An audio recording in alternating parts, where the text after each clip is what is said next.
disability, which makes reading, holding a book, or turning a page difficult or impossible. The content is copyrighted by the respective publishers. For more information, please visit us on the web at nfradioreading.org. Dzień dobry. This is Joanne Yanitsky, and for the next hour, I'll be reading from the March 26th, 2026 issue of the Am-Pol Eagle on the Niagara Frontier Radio Reading Service.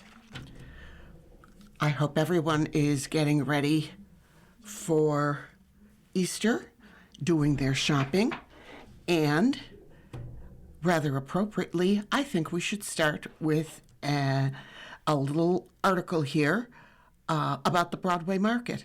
Where else do you go to get ready for Easter? This article is by Amber Healy. There is a photograph of a rendering of a renovated Broadway market. It's the busiest time of the year at Buffalo's historic Broadway market as guests make their way through the city's only public market to pick up their pussy willows, colored eggs, and butter lambs for Easter. 2 years from now, the goal is to have a renewed and reinvigorated market that will be just as busy all year round, inside and out. On Friday, Empire State Development released an update on the long-promised renovation market, which originated in 1888 on a parcel of city-donated land by a group of residents and formalized into the massive 100,000 square foot building recognized today in the late 1950s. Construction is set to begin later this year, most likely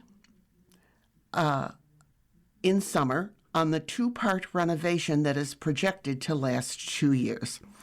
The major project is anticipated to cost between $40 to $45 million, funding for which is being provided by Empire State Development, with additional support for the newly formed Broadway Market Management Incorporated, the nonprofit corporation that will operate the market, coming from the Regional Revitalization Partnership.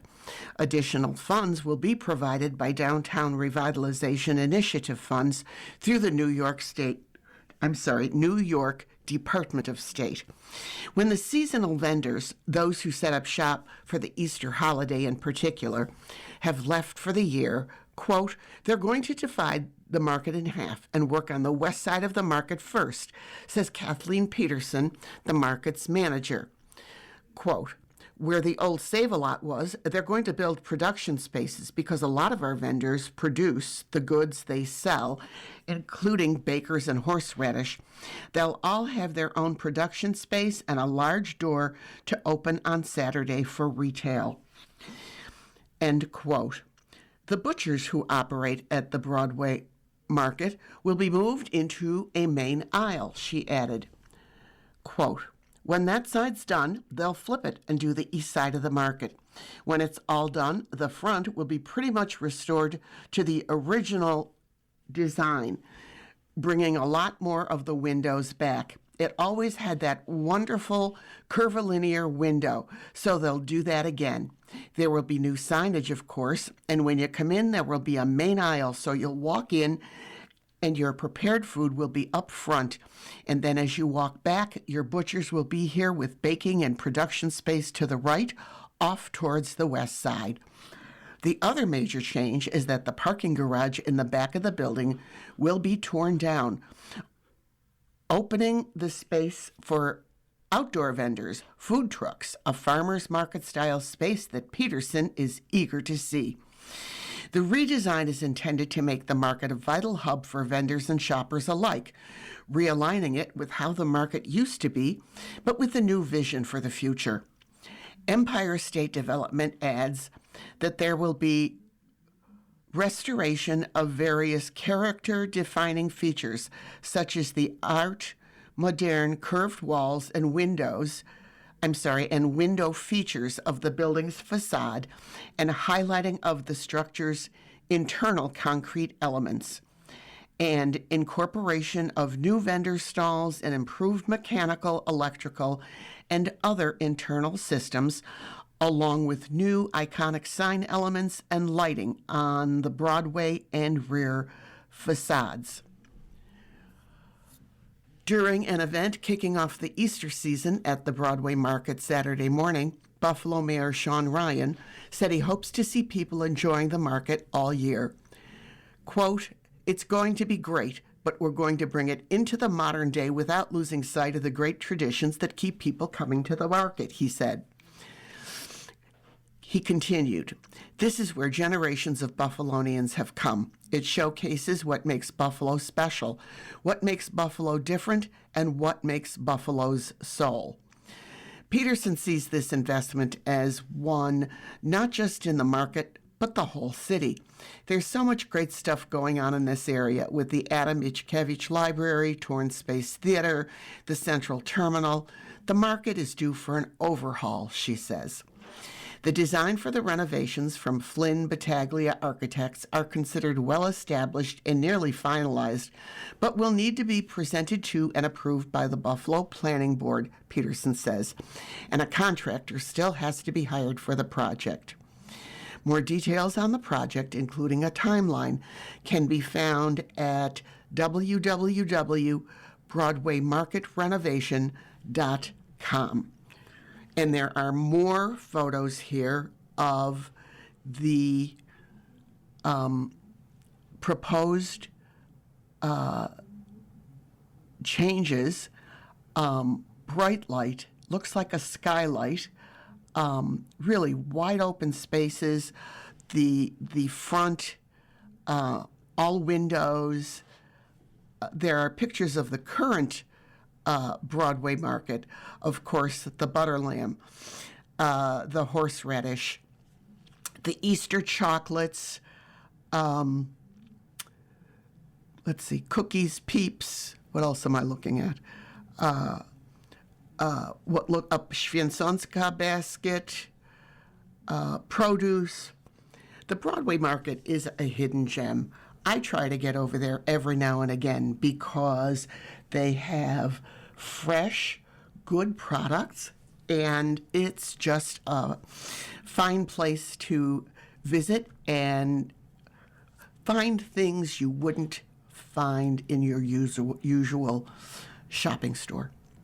So if you get a chance, not just at Easter, anytime, stop in at the Broadway Market. It's a fine space. I feel very safe when I go there. Never had a problem. Okay, let's go to Chopin Singers Celebrate American Semi-Quincentennial and Chopin's birthday. We have photographs of the Chopin Singers in their bright red jackets, can't miss. And then other photographs, these are by Peter Sloan, of Michael Sigan at the piano and Deshawn Riley at the podium. Could be acting as an MC. Let's see what's going on here. A dreary rainy day failed to dampen the spirits of attendees at the annual event celebrating the birthday of Frédéric Chopin and commemorating Revolutionary War heroes on America's 250th anniversary, held March 22nd, 2026 at the Montante Cultural Center at Canisius University, a collaboration between the Permanent Chair of Polish Culture at Canisius University, the Chopin Singing Society, and the Polish Arts Club, with a grant from the Ralph C. Wilson Jr. Arts and Culture Initiative. The program features the combined chorus of the Canisius University Chorale and the Chopin Singing Society, soloist Mary Beth Vrobel, and three pianists, Karen Schmid, Melanie Biebeck, and Michael Sigan, with some writings of Chopin and poetry of revolutionary Black American poet Phyllis Wheatley interspersed. Introductory remarks by Chopin President Mary Lou Verobek welcomed the audience to this annual celebration of the legacy of Chopin. This year, combined with accolades to Thaddeus Kosciuszko, Agrippa Hull, his aide-de-camp, and Kazimir Pulaski, all of whom have birthdays in February and March. As our nation is at war, Verobek called to mind the safety of members of the military and concluded with a prayer written by Kosciuszko, which included the following plea, quote, "And when that last hour comes, when my soul takes leave of my body, grant that I may stand before your countenance in the dwelling of the blessed, and comprehend the mystery of the world, which today is beyond my comprehension." End quote. The musical portion began with the combined choir singing Hymn to Polski, or Hymn to Poland, a piece arranged by Matusz Glinski and adapted by Dr. Thomas Witkowski, based on a melody of Chopin. Lyrics originally by Victoria Janda were adapted for A Free Poland by Dr. Witkowski. On a lighthearted note, the choruses sang Yankee Doodle, which included an incidental solo by Chopin tenor James Mrozak. Program notes explain that the song was introduced by the British to mock the ragtag soldiers of the Revolution, only to be adapted by the Americans to mock the British and praise George Washington. A song, Na cześć generala Pulaskiego, to the honor of General Pulaski, followed, written to praise the general for his heroic brave deeds on the anniversary of his death. This was followed by a Song of Freedom, whose music is drawn from a Polonaise by none other than Thaddeus Kosciuszko. Patrz Kosciuszko na nas z nieba. Kosciuszko, look down on us from heaven. The chorus is concluded with the stunning processional, combining Cześć Polskie Ziemi, Hail to the Polish Land, and God Bless America, in an arrangement by Peter Gorecki, adapted by Dr. Witkowski. The 50-plus voices of the combined choruses offered a powerful end to the choral portion of the day. Chopin member Mary Beth Vrobel then delighted the audience with Życzenie, Maiden's Wish, one of Chopin's songs. A planned presentation by actor Charles Everhard, portraying Agrippa Hull, who served through the time of the American Revolution, including a long stint as aide-de-camp of Kosciuszko, was canceled due to a recent death in the actor's family. But the program note contained ample information on Mr. Hull and the friendship he developed with Kosciuszko. It was reported that Kosciuszko invited Grippy, as he was known, to return with him to Poland, though Mr. Hull chose to remain in his hometown of Stockbridge, Massachusetts, and loved to tell tales about the general, who he said was a lovely man. To introduce the piano portion of the program, Michael Zahovich read an excerpt from Chopin's notebook about his concern for family and friends after the fall of Warsaw to Russia, resulting from the failed November uprising of 1830-31 against Russian rule in partition Poland. The words reminding the reader of the horrors of war were immediately followed by Chopin's revolutionary etude, which was inspired by the November uprising. Michael Sigan of the Chopin Singing Society played it with a passion appropriate for the subject. Canisius chorale member Deshaun Riley then presented poems written by Revolutionary War-era Black American poet Phyllis Wheatley. Though still a slave at the time of its publication, her book of poetry was the first such publication by a Black American. He began with His Excellency General Washington, written in a neoclassical style in praise of the general she had occasion to meet after he received her poem, which he praised in one of his letters. Next was On Being Brought from Africa to America, and an excerpt of a poem poem to the Right Honorable William, Earl of Dartmouth, explaining her love of freedom, having had it forcefully taken away.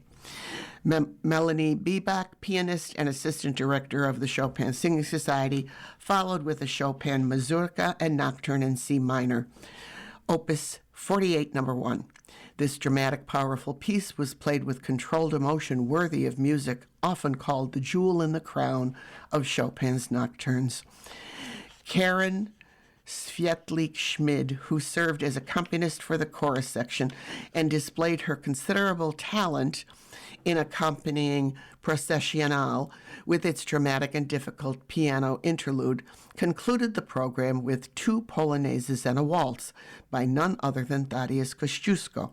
The pieces were enjoyable to listen to and displayed his connection to his Polish heritage.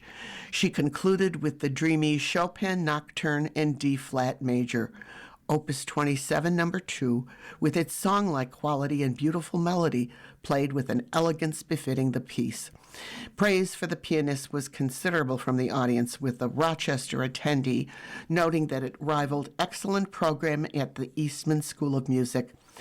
Lala Markut was hoping for an encore from the choir, and David and Anne-Marie Franchik offered their compliments. The reception which followed allowed the opportunity to meet and greet the performers with delightful fare for everyone's enjoyment. Let's take our first break. You are listening to a reading of articles and features from the Am-Pol Eagle on the Niagara Frontier Radio Reading Service. I'm going to jump to Polish news bites. Poland installs new radar systems. Poland has expanded its airspace monitoring capabilities with the deployment of 2 advanced radar systems, part of a broader national security upgrade. The Polish Air Navigation Services Agency, PANSA, announced the radars located near Katowice and Płotusk will enhance detection and communication with aircraft, improving both civilian and military coordination. As a NATO member bordering Ukraine and Belarus, Poland has frequently scrambled jets in response to potential threats. The new systems will feed real-time data to both civilian aviation authorities and the military, strengthening integrated air defense. Poland preps school mobile phone ban. Poland's education ministry is preparing legislation to ban mobile phone use in schools for students under the age of 16, with implementation expected in September 2026. Education Minister Barbara Nowacka said the measure is aimed at improving concentration, reducing distractions, and addressing concerns about excessive internet use among children. The proposed ban would apply to primary school students aged 7 to 15 and aligns Poland with a growing list of countries, including the Netherlands and Italy, that have introduced similar restrictions. Officials argue that smartphones negatively affect classroom behavior and academic performance. Poland withdraws troops from Iraq. Poland has withdrawn its military personnel from Iraq as part of a broader NATO redeployment driven by escalating tensions in the Middle East. The alliance announced it would relocate its mission from Iraq to Europe due to security concerns linked to regional instability and attacks involving Iran. Poland's decision underscores its growing emphasis on domestic and regional defense, especially given its proximity to Ukraine and Belarus. The country has been investing heavily in military modernization and infrastructure in recent years. And to wrap up Polish News Bites, Polish-born director wins Oscar for Best Animated Short Film. Maciek Szczerbowski, a Polish-born Canadian director and visual artist, recently won the Academy Award for Best Animated Short Film alongside filmmaking partner Chris Lavis for The Girl Who Cried Pearls. The stop-motion short film is the story of a young boy in early 20th century Montreal who meets and falls in love with a girl who secretly weeps pearls at night. You can find it online, www.nfb.ca/film/The Girl Who Cried Pearls. Okay, moving right along. I think I want to see The Girl Who Cried Pearls. Now I want to try it. Let's see. There's an editorial here about this renovations of the Broadway market. I think we should see what comments are had here. I'm going to read this. If you build it, they will come. Maybe not. Will renovations renew interest in the Broadway market year-round? It would be interesting to see what is written in the marketing studies, customer surveys, and projections for the City of Buffalo landmark, if there are any. Empire State Development released on March 20th, 2026, an update on the latest renovations for the market, with construction set to begin later this year, most likely in summer, on a two-part renovation that is projected to last 2 years. A renovation and reorganization of the interior, removal of the parking garage, and updates to the exterior are expected to cost between $40 and $45 million. Funding will be provided by Empire State Development, with additional support from the Regional Revitalization Partnership and the Downtown Revitalization Initiative funds through the New York Department of State. Currently, the Broadway market is a beehive of activity. The East Side facility comes alive for Easter. It is a completely different story after Dingus Day and for the remainder of the year. The market struggles in a neighborhood where the median household income is $35,517 in the 14212 zip code. In 2023, government estimates indicate 41% of the population in that area lives in poverty. On March 14th, Zubadiah Supermarket and Restaurant held its grand opening just blocks away at the Buffalo Trade Center, 171 Walden Avenue. It bills itself as providing supermarket, groceries, restaurant, money transfers, travel services, and a, quote, one-stop spot for trusted halal essentials, end quote. Were these factors the other competition for the local residents considered by the Broadway market planners? Many of the people that fill the market at Easter are old-timers who lived in the area years or decades ago. Some are people who are drawn by the ethnic flavor and local vendors who annually return to 999 Broadway. But we wonder, if the planned renovations remove the old world charm, what if people who patronize the market because of nostalgia won't go anymore because it doesn't look like Bobcha's Broadway market? The desire to renew the Broadway market may be a noble venture, but it is a costly one, and past efforts have failed to be fruitful. We're skeptical that what is proposed will be any different.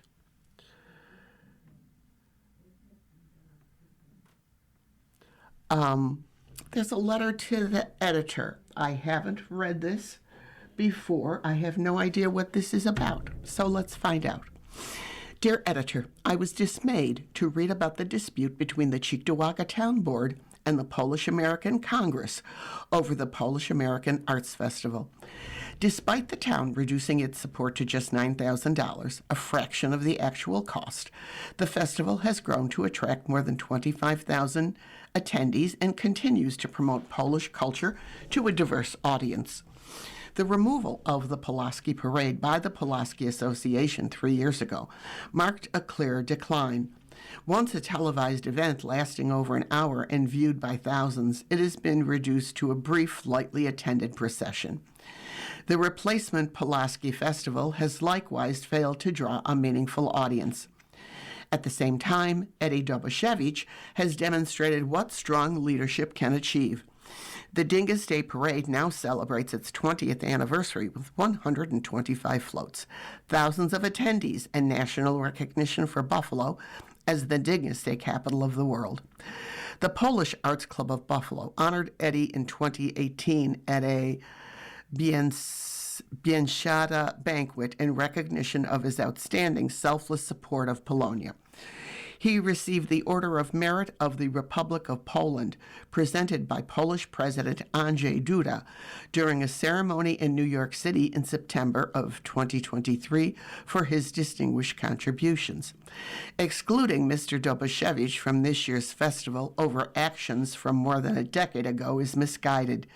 It is in the best interest of the town and the Polish community to allow the Western New York Polish-American Congress to independently organize the festival without taxpayer funding and continue delivering an event the entire community can be proud of. Sincerely, Robert J. Frączkowiak, President, Polish Arts Club of Buffalo. I don't have the background on how this all started or really what it is about. Maybe I'll do some homework, or maybe there will be more information in future editions of the Am-Pol Eagle. Let's jump to Polonia's calendar.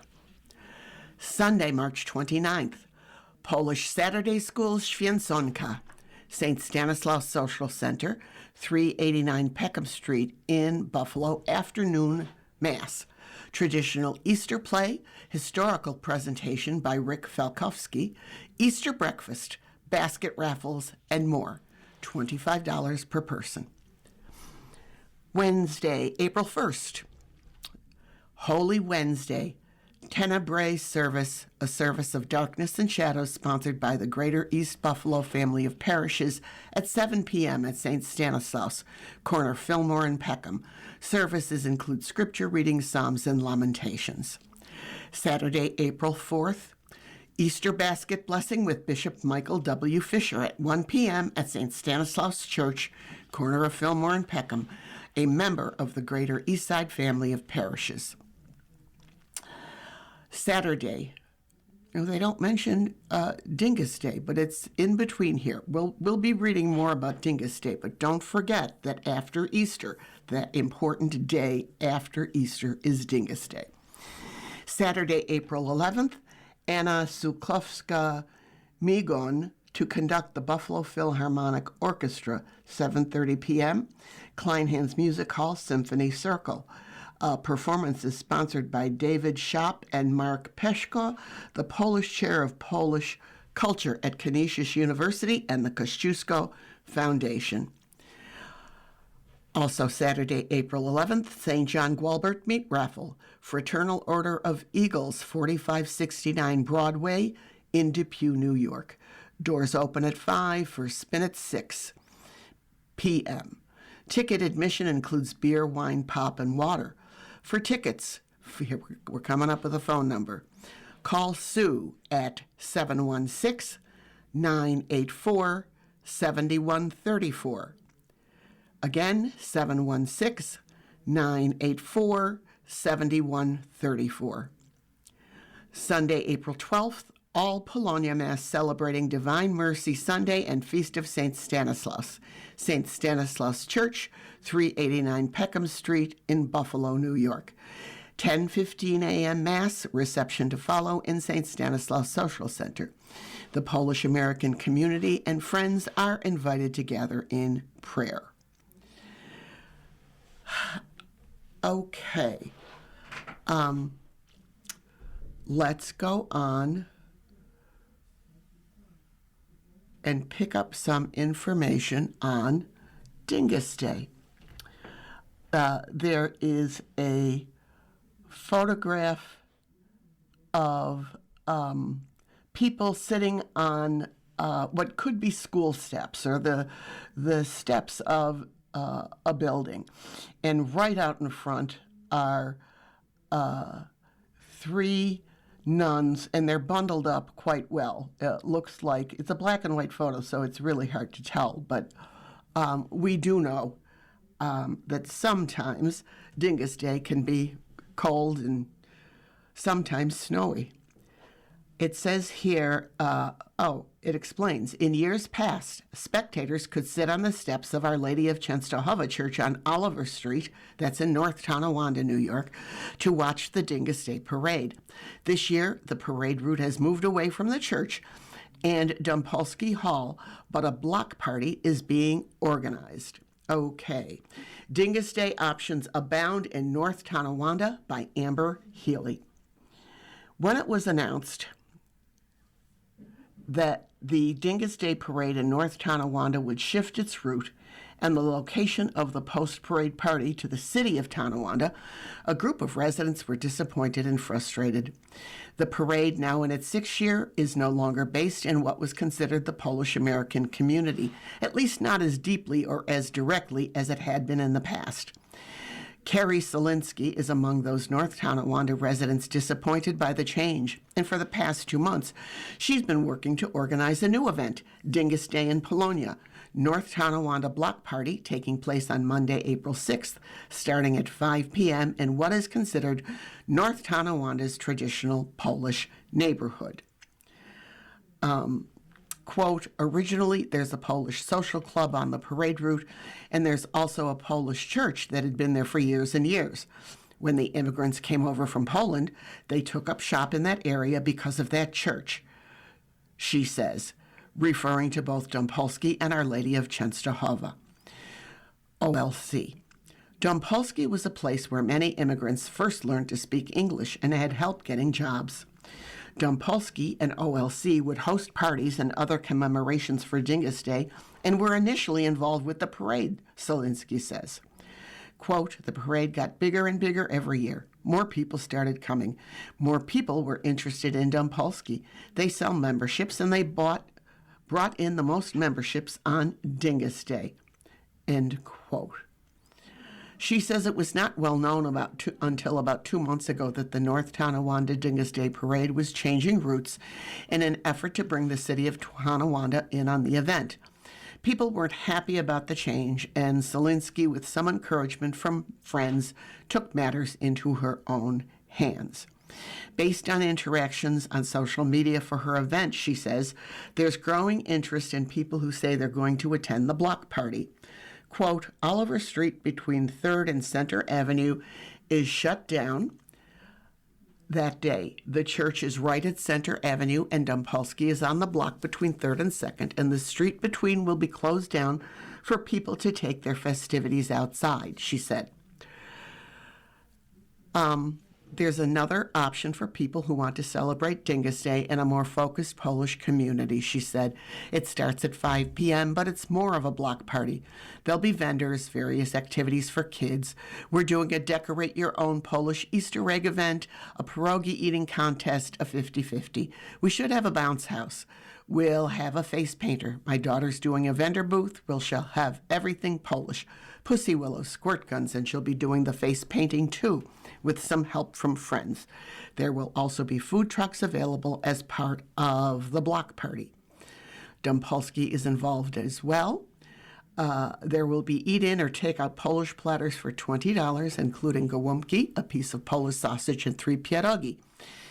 The bar is open to the public with a $5 cover fee to enjoy the festivities, including Matt's Polka Party Band from 3 to 7 p.m. When the band takes a break, the intent is for them to bring their instruments outside to play for a while, weather permitting, of course. More information on the North Tonawanda Dingus Day Block Party is available at the Facebook event page. I'm not sure how to read this link. It's at a Facebook event page. Go to events and search for North Tonawanda Dingus Day. Okay, let's take our next break. You are listening to a reading of articles and features from the Am-Pol Eagle. on the Niagara Frontier Radio Reading Service. This week in the history of Buffalo's Polonia, we have a couple of entries. This is by Carl L. Buckeye. The following is a list of events that occurred during the week of March 26th to April 1st.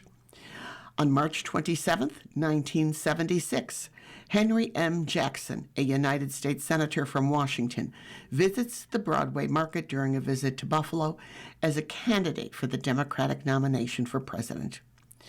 On April 1st, 1887, Father John Pitas begins publication of Polak v. Ameryce, a newspaper in the Polish language. Initially issued on a weekly basis, it became a semi-weekly publication in 1890 and a daily publication in 1895. Eventually, changing its name to Telegram, the newspaper ceased publication in 1934. That was a good run, 1887 to 1934. Okay.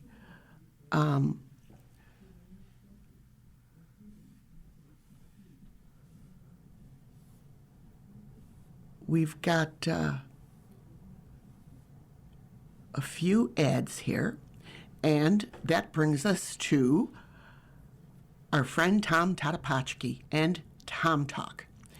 There is a small photo of a nice-looking gentleman. Falkowski is Grand Marshal of North Tonawanda Dingus Parade.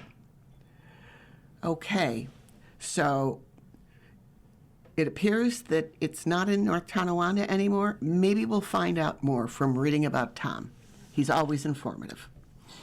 When it comes to the revival of the Dingus Day tradition, you have to go back to the old Frederick Chopin Singing Society clubrooms on Kosciuszko Street in Buffalo in the 1960s. However, it didn't take long after that initial resurgence for more celebrations of that old Polish Easter Monday to pop up throughout Western New York. At first, locations close to Chopin's, like the Polish Village, later Shadrack's, Broadway Grill, Brightway, and Beltline Grill also went into full celebration mode on the Monday after Easter.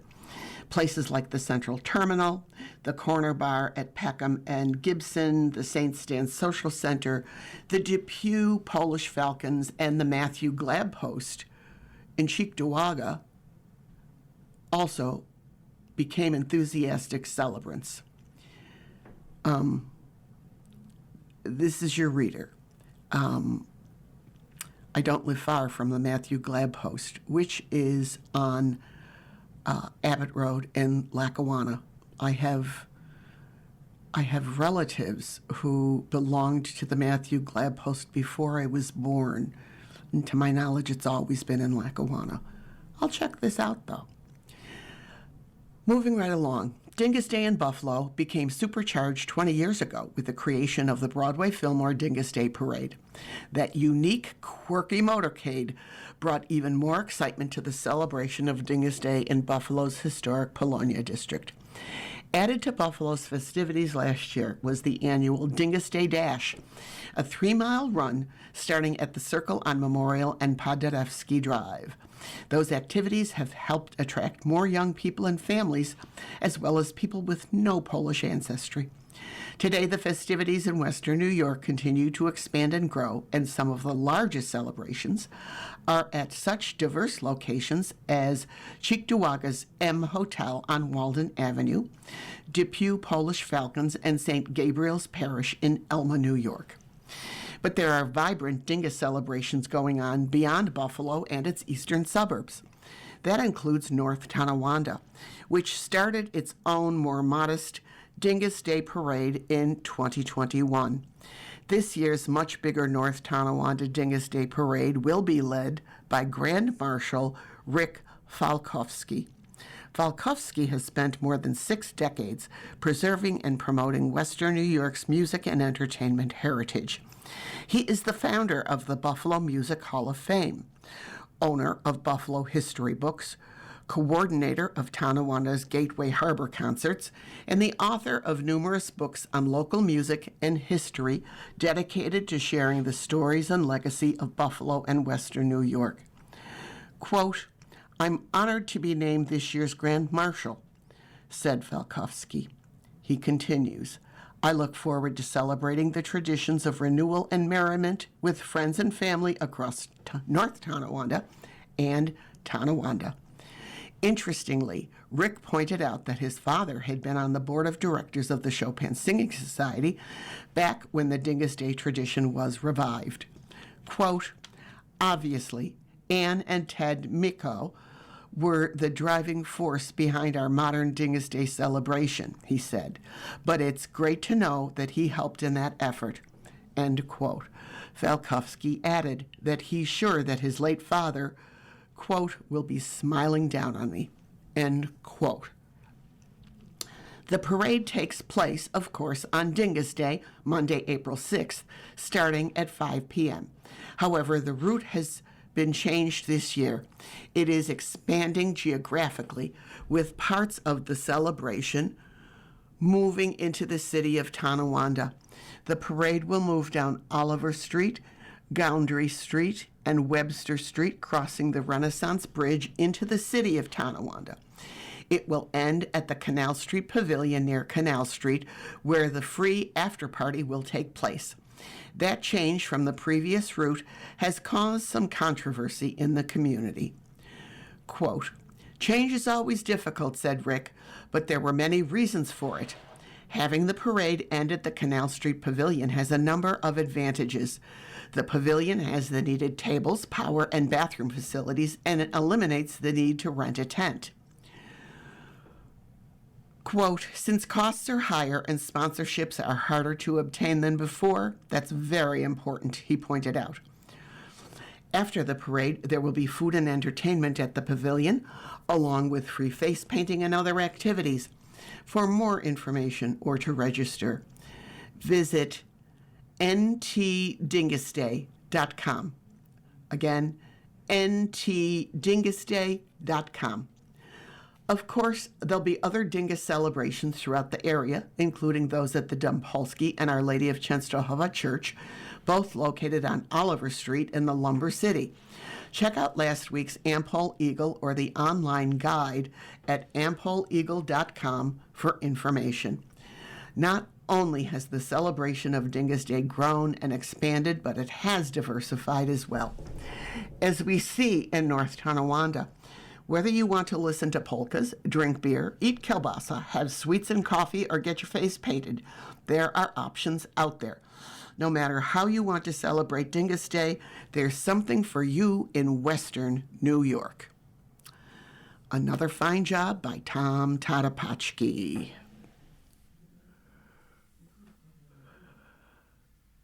Okay, this is apparently a reprint because it's an Am-Pol Easter classic by the late Robert Stribel, our Polish Easter vocabulary.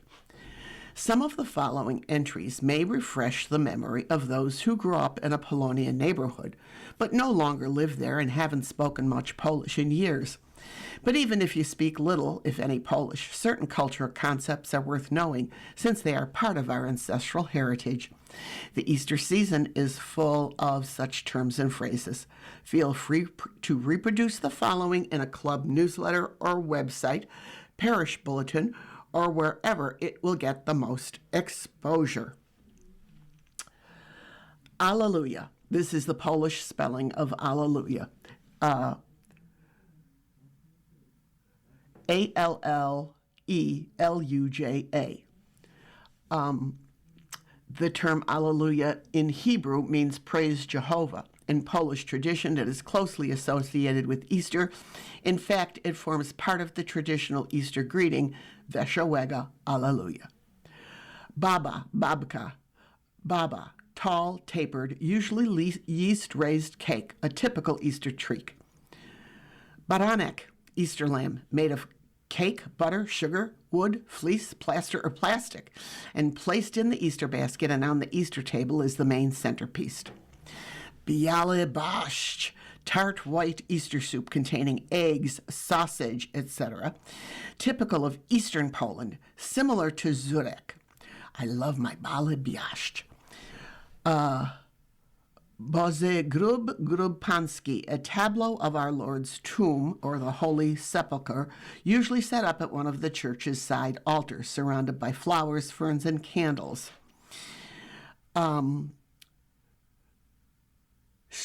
Svikla, beetroot and horseradish relish or salad, a typical Easter go-together with hard-cooked eggs, ham, sausage, and other cold meats. Dingus, an old rural custom of post-Easter house-to-house masquerading and trick-or-treating, with revelers often pulling a rooster cart and drenching stingy householders.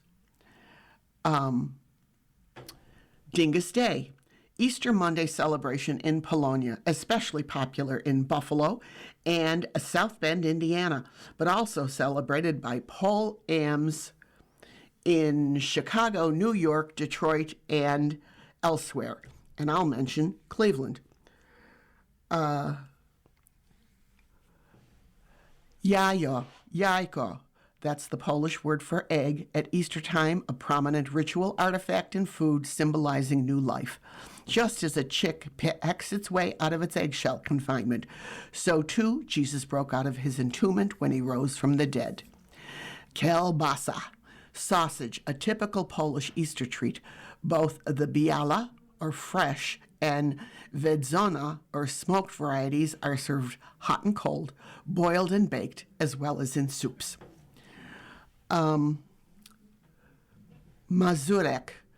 Mazurka, flat Polish Easter sheet cake with a variety of toppings cut into squares for serving.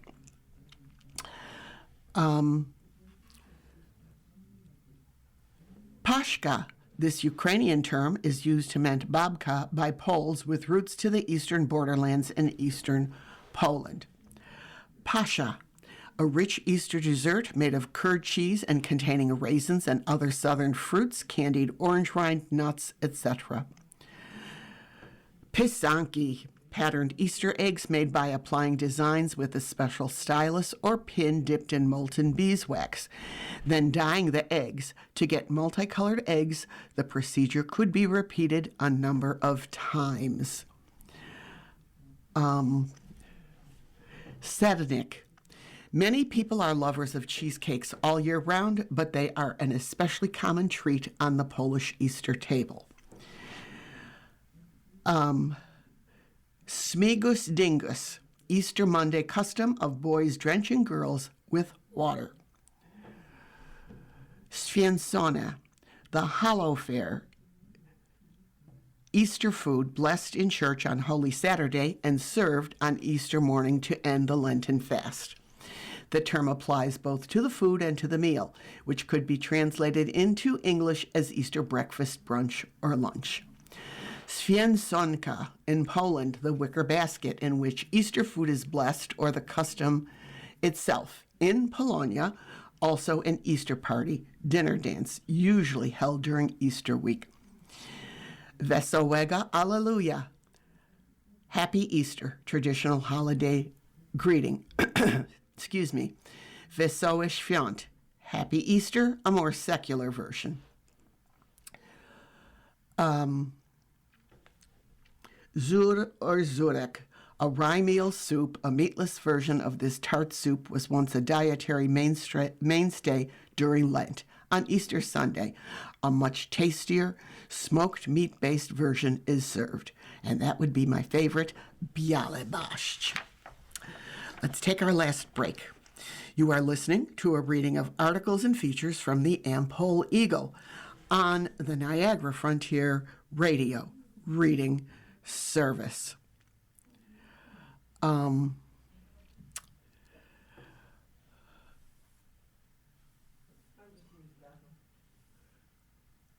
A quick reminder about the Kosciuszko Foundation scholarships. The Kosciuszko Foundation is currently accepting applications for the 2026 Summer Studies Abroad program. The Kosciuszko Foundation offers Tomaszkiewicz Florio, and Wisconsin Study Polish scholarships for students who wish to study Polish at the Jagiellonian University in Kraków or the John Paul II Catholic University in Lublin.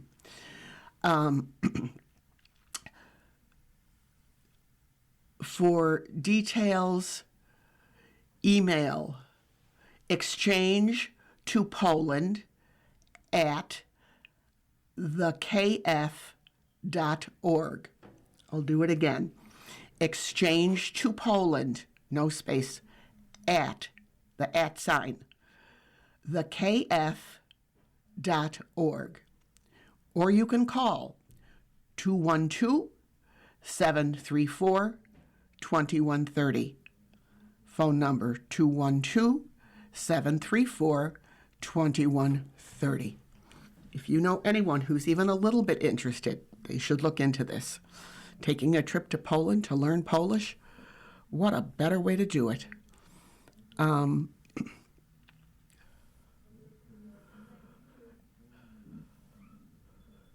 We have a photograph of Denise J. Okoniewski. Blessings and best wishes on your 104th birthday.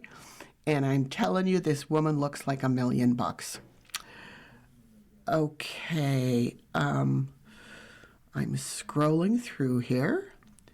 There's lots of ads. If you can pick up a copy of this Am-Pol Eagle, you might want to do it because there's lots of listings of all the Holy Week services, Easter services, and so on for many churches. There's another article by Robert Strebel, the late Robert Strebel. This one was first published April 10th, 2019. There is a lovely colored photograph of an Easter basket, or święconka. It's, of course, has a lace doily in it. I remember how Busha Wojtan used to starch and iron the very special doily just for the basket. There's a bright purple, it's a white bunny with a purple sparkly outfit on. You have Easter candy, some jelly beans, there's a small ham, there's kielbasa, there's babka, there's holy water, horseradish, bread, eggs, and butter.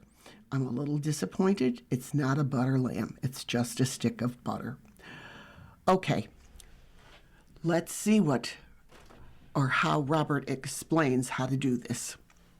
When preparing your Easter basket for the Holy Saturday food blessing, it is first lined with a linen or lace napkin whose ends should extend beyond the basket's rim so the Easter food can be covered while the basket is being carried to and from church. The napkin symbolizes the shroud in which Jesus' body was wrapped. Into the napkin-lined basket are placed eggs, colored or plain. Plain or colored hard-cooked eggs of one type or another are an absolute must. The egg symbolizes new life, and the way a chick pecks its way out of the shell is a metaphor for Christ emerging from his tomb to bring us the promise of eternal life. Bread.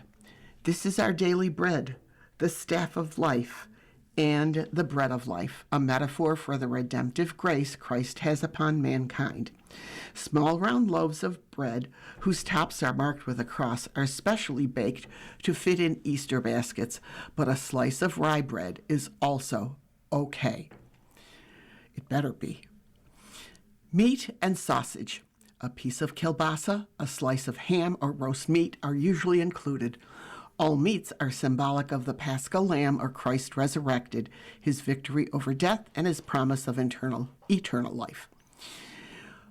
Horseradish, both plain, grated prepared horseradish, as well as the well-known beet horseradish relish known as shvikla, symbolize one of the bitter herbs of the Passover, which foretold the suffering of Christ on the cross.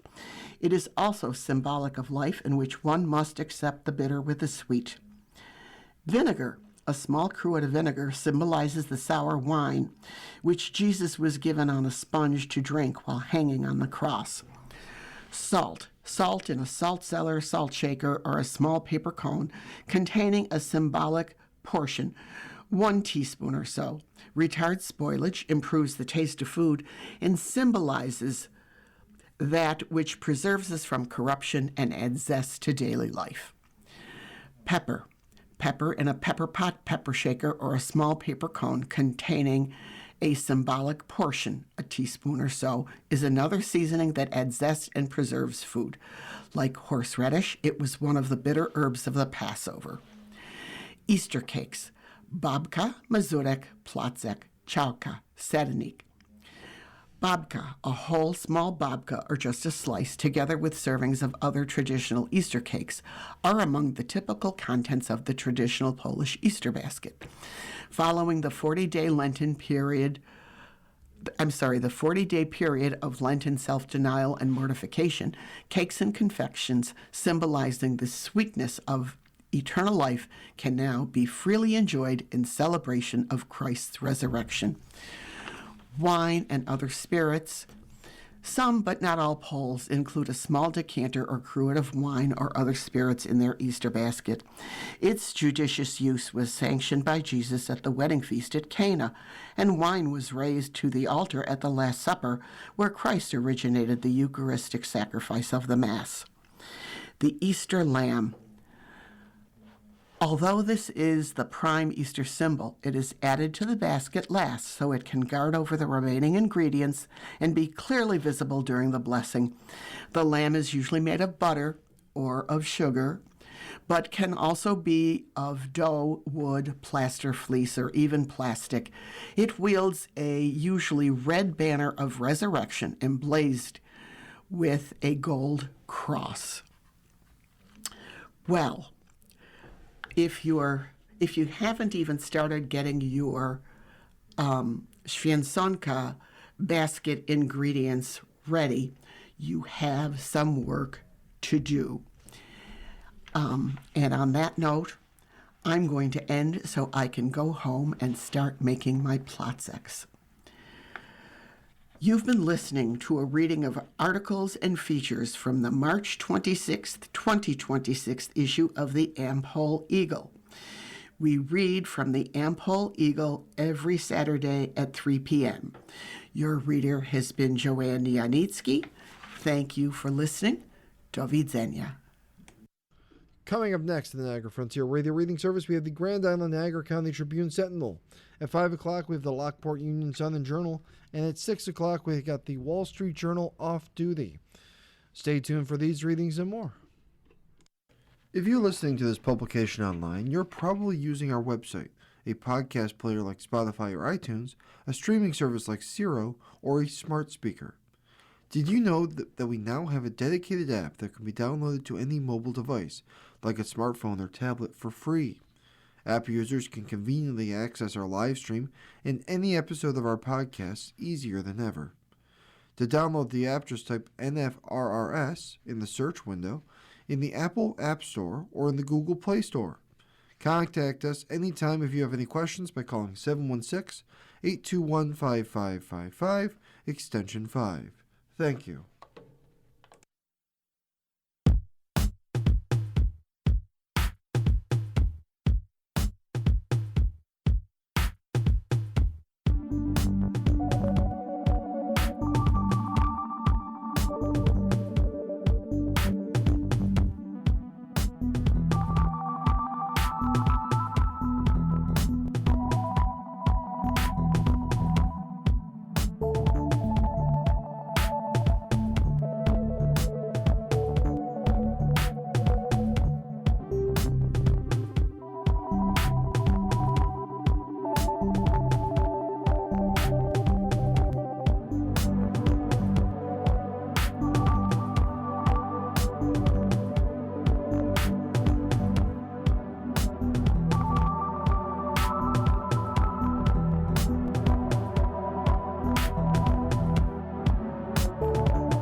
following program is intended for listeners who are blind, have low vision, or have another print disability, which makes